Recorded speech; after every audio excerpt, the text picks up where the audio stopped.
Nos trasladamos a 1985. Jorge tenía solo 14 años. Se encontraba rodeado de su familia en su casa de Cuernavaca cuando la tierra se cimbró. Hoy nos trae al presente y recuerda cómo vivió aquel fatídico 19 de septiembre. Nos habla de cómo reaccionó ante la catástrofe el presidente de México, Miguel de la Madrid, y recuerda un momento clave de nuestra historia: el despertar de una sociedad civil que sacó sus muertos de entre los escombros ante la ausencia de un gobierno. Memorias de un sismo, con Jorge Zarza. Bueno, Jorge, platícame primero cómo viviste el sismo y cuántos años tenías cuando pasó. Yo tenía 17 años, estaba estudiando el tercero de prepa y tenía 14 años. Estaba yo estudiando la prepa en Cuernavaca, en el Colegio Cristóbal Colón, y sentimos que algo vibró. Inmediatamente volteamos a ver el pizarrón y se partió a la mitad. El pizarrón no era de madera, era de cemento. Entonces se cuarteó y eso fue suficiente visualmente para darnos cuenta de que algo grave había pasado. Nos sacaron al pasillo, nos asomamos, estaba yo en tercer piso, nos asomamos al patio y vimos las canastas de las bases de básquetbol que se movían como si fueran bailarinas de hawaiano. Y me acuerdo que nos sacaron de la escuela y nos dijeron vayan a su casa. Inmediatamente cuando llegué a la casa, ya venía en camino mi papá. Mi mamá, que era maestra de primaria, también había llegado a la casa y prendimos la televisión. Lo primero que vimos fue a Pedro Ferriz Santa Cruz. Lo recuerdo bien, en un escritorio con una bandera de México que se estilaba o se sigue estilando cada septiembre, poner la bandera a los conductores de televisión, y empezó a leer los nombres de las familias que habían llamado al estudio. La familia González Pereira se encuentra bien de salud.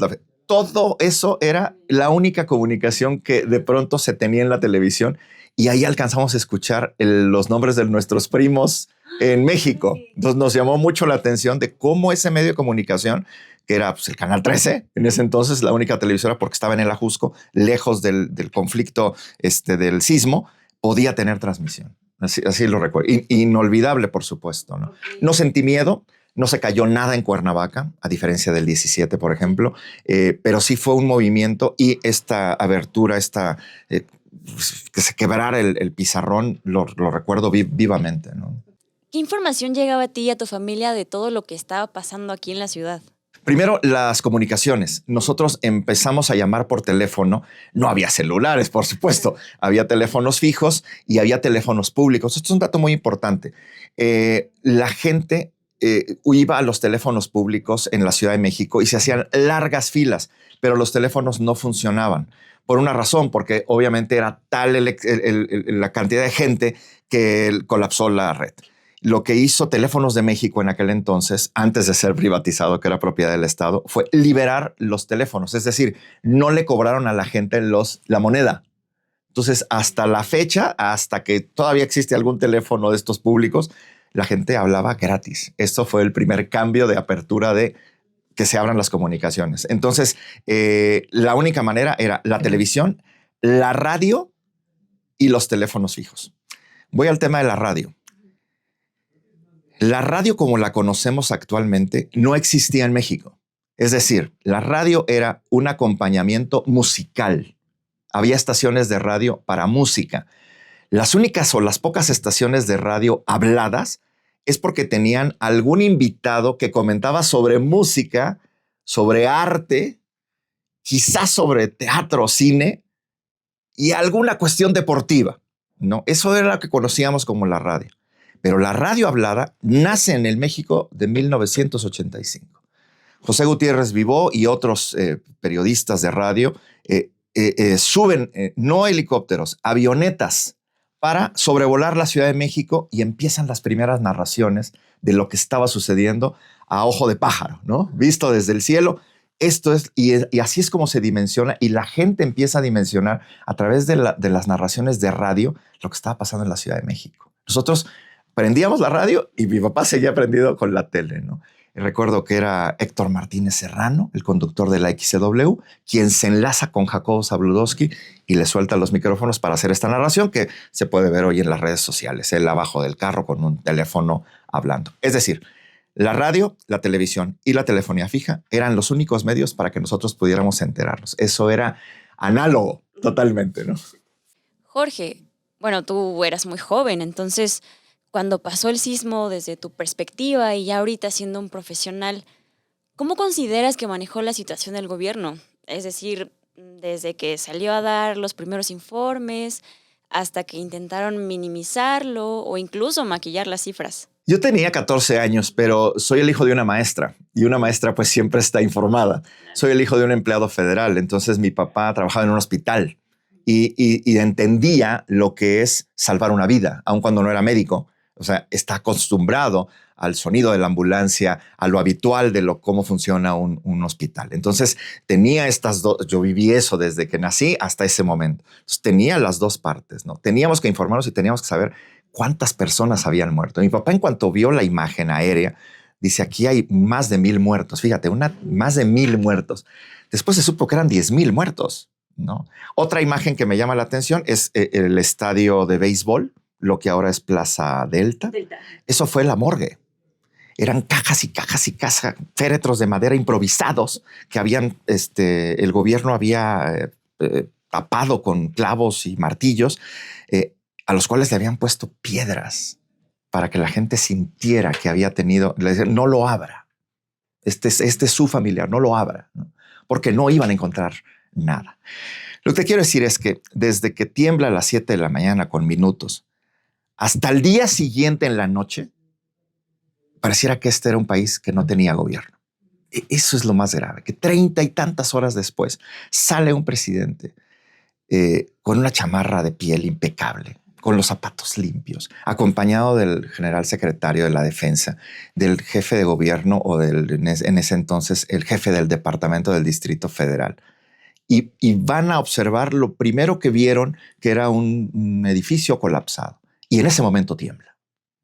O sea, en ese momento es la segunda réplica. Y protegen al presidente. Entonces, la imagen que tenemos es de un gobierno que se tarda y que en cuanto llega, lo primero que hacen es proteger al presidente.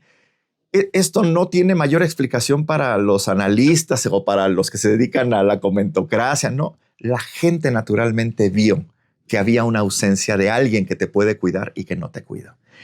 Hay muchas razones, seguramente, ¿no? Todo esto se ha explicado muchísimo y de tanto que se ha dicho, parece una palabra o una frase hecha. La sociedad civil en México nació en 1985, pero es que es verdad. No solamente la gente, los carpinteros, los dentistas, los médicos, la gente común que estaba en la calle, que se bajó del carro y que dijo, necesitamos a alguien que mueva una piedra. No hubo una llamada, una organización, un protocolo. No había en este país nada de eso. Eso vino después. La gente de manera legítima quitó las piedras y sacó a sus muertos, aunque no eran suyos. Esto es lo más bonito de México, ¿no? ¿Quién es el que está ahí? No importa. Es un ser que tiene vida. El pediatra de mis hijos, el doctor Jesús de Rubén, papá de Jesús de Rubens, ¿no? Nuestro compañero de deportes, él era un médico recién egresado y alguien lo ve y le dice, usted porque tiene las características delgadas, usted podría caber en la canastilla porque hay un bebé ahí.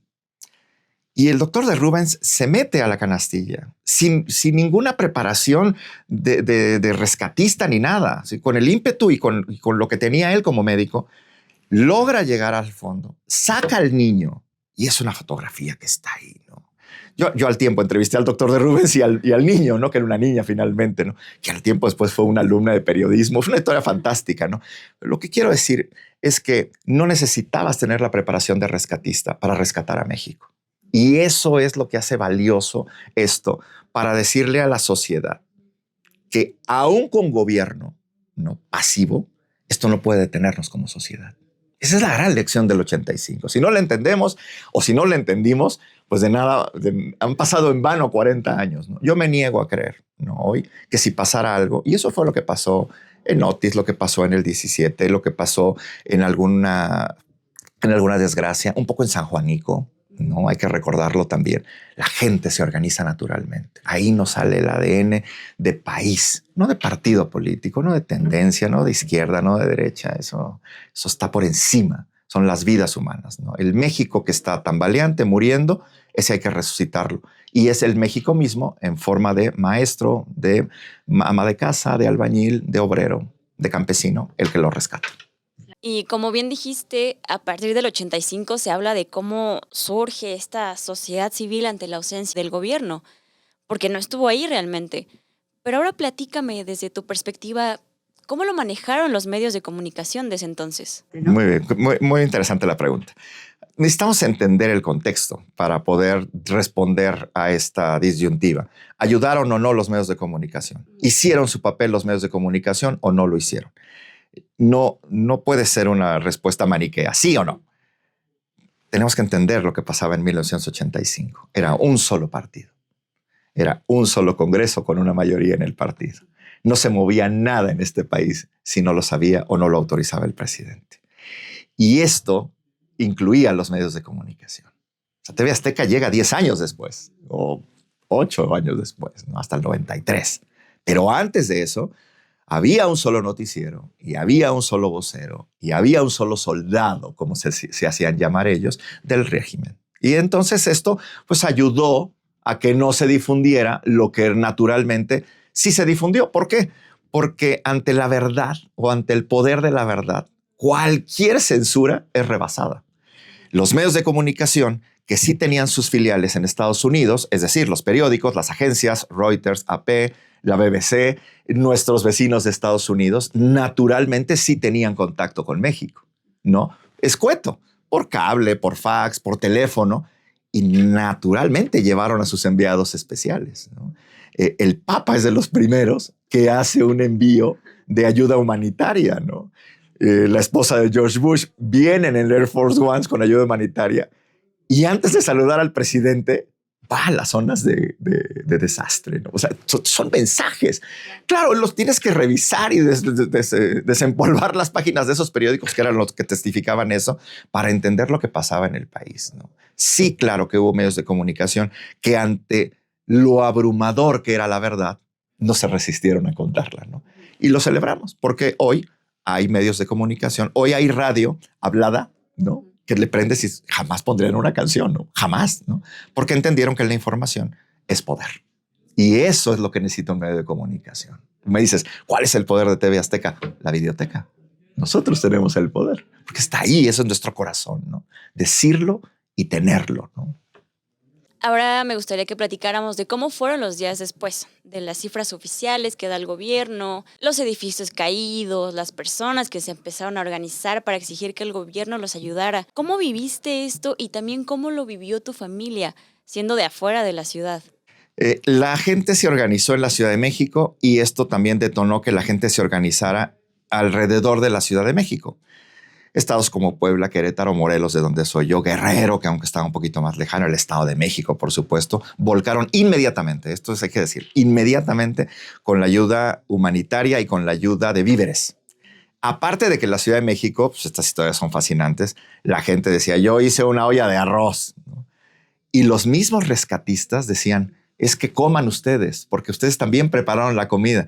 Y decía la gente, no, pero tú rescataste. O sea, era un intercambio muy bonito de generosidad, ¿no? Entonces, la gente salía y no importaba para quién hacía la comida, pero había comida, ¿no? En cualquier esquina en donde hubiera algún colapso, donde hubiera pedazos de escombro, ahí había gente organizado para dar de comer, sin ayuda de nadie, sin instrucción de nadie, de ninguna autoridad local o nacional o federal. El otro tema, ¿qué pasa después? Necesitamos también dimensionar. El terremoto duró 2 minutos. Más o menos. Dicen los expertos que han contabilizado la potencia, que fue pues, equivalente a 1000 bombas atómicas. Se me hace un poco exagerado, pero es lo que, aunque sea una bomba atómica, es suficiente, ¿no? Es, bueno, más de 1000 bombas atómicas es lo que se vio. 15 kilómetros a la redonda. También me parece que se quedan cortos, porque la Ciudad de México fue la noticia que acaparó la atención, pero en zonas como en el Estado de México, en Puebla, en Michoacán, donde fue el epicentro, pues también hubo serias afectaciones. Fíjate cómo una noticia acapara naturalmente donde está la mayor parte de la tragedia. La presencia de estos personajes como Plácido Domingo, que rescata a sus familiares en Tlatelolco, llaman la atención de la prensa mundial, de manera que es inevitable que la gente supiera en el lapso de septiembre hasta enero, febrero, como una noticia de primera plana diario. Tú no escuchabas otra cosa. Nosotros pudimos venir a Ciudad de México hasta diciembre. O sea, la gente misma te recomendaba que no vinieras. Cuando yo llego a la Ciudad de México con mis papás, olía a muerte, olía feo, ¿no? Y me acuerdo que en una pared donde había una vez un edificio, pintaban de verde. Yo vengo de Cuernavaca y entonces caminas naturalmente, transitas por Tlalpan. Entonces, todos los edificios aledaños que habían caído, de la Portales, de la Doctores, de, ¿no?, estas colonias que sufrieron terriblemente. Donde había un edificio, había una pared y decía, México está en pie. Fondo verde, letras blancas. Seguramente por ahí debe estar alguna fotografía. Y rápidamente ves que la gente se organiza y le quiere dar la vuelta, ya ahí ayudado por el gobierno, para que esto pasara. Claro, venía el Mundial. Era una tensión que la gente decía, nos van a quitar la Copa del Mundo y es la manera en la que nosotros podemos capitalizar, ¿no?, como una sociedad organizada y como una sociedad que necesita urgentemente el recurso, el flujo para poder levantarla, ¿no? Entonces, sí, ahí sí entra, ¿no?, la maquinaria y entra, pero entra mucho tiempo después. Y la gente lo registra, sabe que era un apoyo que estaba condicionado. Claro, me ayudas porque hay un interés mayor. Prueba de ello es que el día del Mundial, en la inauguración, sale un presidente y por primera vez en público, cosa que no se había registrado. Se registra después, la oposición trabaja tiempo después en estas afrentas al presidente o a ciertos personajes en el Congreso. Pero hasta ese entonces, la figura presidencial era respetada y no recibe respeto en el día de inauguración con un chiflido que le recuerda a sus antepasados. Y era un reclamo legítimo de la gente que se sintió abandonada por el presidente de la República. Sí, recuerdo haber visto eso de cuando el gobierno rechazó la ayuda internacional, ¿no? Por este orgullo de que México no necesitaba ayuda. Y me parece impresionante el video del día de la inauguración del Mundial, cuando le chiflan. Para ir terminando, ¿cuál sería tu reflexión de la sociedad civil y la ayuda de los medios de comunicación trabajando juntos? El 85 hizo que la sociedad se organizara de manera legítima y aún en medio de la improvisación hubo orden. Esto rebasa cualquier estudio, se han hecho muchas tesis al respecto, se han escrito muchos libros y ha habido muchas personas que lo vivieron y que lo han dejado plasmado como un testimonio de que México nació como sociedad en ese momento. Y eso es muy valioso y no lo podemos olvidar. Esto nos quiere decir que si pudimos organizarnos sin la velocidad que hoy tienen los medios de comunicación, y hablo de las redes sociales, sin la tecnología que hoy es mucho más avanzada y más certera y más precisa, más quirúrgica, y sin, tengo que decirlo, sin medios de comunicación como TV Azteca, que pusieron el dedo en la llaga, que han puesto el dedo en la llaga, que han sido solidarios con la sociedad, pues esto no pudiera haber sido posible o no pudiéramos llegar a estos niveles como nos organizamos como sociedad actualmente. La presencia de TV Azteca en el país a lo mejor es muy reciente. O sea, dices, bueno, tiene 30 años la televisora. Sí, es una televisora nueva. Pero en esos 30 años ha cambiado la manera de organizar a la sociedad. Fíjate, la manera de organizar, ¿cómo TV Azteca? Sí. O sea, a mí me tocó ir a Acteal. Estoy hablando del 97. Era la única televisora que dejaron entrar, ¿no? O sea, ante este rechazo de Televisa, no, y los medios dijeron, no, TV Azteca, sí, y entramos. Y pudimos, a partir de esa tragedia, poner en pantalla lo que antes no se ponía. Me tocó estar en Ingrid y Manuel, pero me tocó estar en Paulina, ¿no?, en Acapulco, que destruyó Acapulco. TV Azteca fue el medio para que la gente pudiera hablar por teléfono, porque nosotros en la unidad móvil teníamos un teléfono satelital. Esto que recientemente hizo Lucero Rodríguez, nuestra reportera en Acapulco, en Noticias, que la gente se formaba alrededor, lo vimos en el 97. La gente pagaba. ¿Cómo le vas a cobrar? ¿No? Pero la gente pagaba para poder hacer una llamada y decir, estoy bien, estoy vivo. Entonces, esto cambió y obligó a otros medios a poner los reflectores en esos lugares en donde había tragedia, cosa que no se hacía antes. Esta cobertura trágica no es que la haya inventado TV Azteca, pero TV Azteca le subió el volumen. Y sabíamos nosotros que si nosotros estábamos ahí mañana, tarde y noche en todos los espacios informativos, el gobierno iba. El presidente Zedillo se regresó de una gira en Europa para estar en Acapulco. La diferencia, ¿no? Sí. De un abandono a decir, porque naturalmente lo sacó TV Azteca y consecuentemente otros medios. ¿Cómo se entera en el 97? Con teléfonos celulares todavía medianamente no tan capaces potencialmente como ahora, para que el presidente dijera, tengo que estar en Acapulco, ¿no? Y va a Acapulco. Este quiebre que tiene Azteca y que jala a otros medios de comunicación es la posibilidad para que la gente sepa que sí hay oportunidad de hacerse escuchar. No importa si te cae bien o mal el conductor, eso es anecdótico, ¿no? Pues como no nos cae bien toda la gente, ¿no? O como nos cae mal mucha gente, pero que la esencia del medio de comunicación hace posible que tú te escuches y que se escuche la voz. Eso yo creo que TV Azteca, estoy seguro que lo puso en una página gloriosa. Hoy es muy temprana la historia. A lo mejor en 50 años o en 100, cuando los estudiantes de periodismo de la historia revisen qué era TV Azteca. Ah, mira, había un señor a la torre que gritaba esta noche en Hechos. Y contó esta historia que antes no se contaba, ¿no? Entonces yo creo que es muy valioso lo que hace Azteca. Todos estos temas de poner a nuestras locales para ser receptoras de víveres, de ropa, esto no lo hizo Televisa, esto no lo hizo Milenio, no lo hizo nadie, lo hizo TV Azteca. Que las Electras y que los bancos Azteca hoy fueran embajadas solidarias para que la gente fuera a dejar ahí su lata de atún, que es muy valiosa. Y que un grupo como Garralda, con todo ese ejército, no solamente empacara las latas, le pusiera un anuncio cariñoso, ojalá te ayude, un abrazo. Estos mensajes no solamente es la comida, ¿no? Sino el corazón puesto en esa lata. Eso lo hace Movimiento Azteca, eso lo hace Garralda con el juguetón. En fin, sí hay una página que estas cosas no se dicen, porque naturalmente nos han enseñado a no decirlas, porque la caridad se tiene que hacer sin tocar el cencerro, ¿no? Pero en estos momentos que se celebran 40 años, sí hay que decir quiénes son partícipes de una sociedad que necesita ser escuchada. Y me parece que TV Azteca ha ayudado y ha contribuido mucho para que la sociedad sea distinta. Jorge, muchas gracias. Fue una magnífica conversación. Gracias. Gracias. Un producto original de FIA Podcast.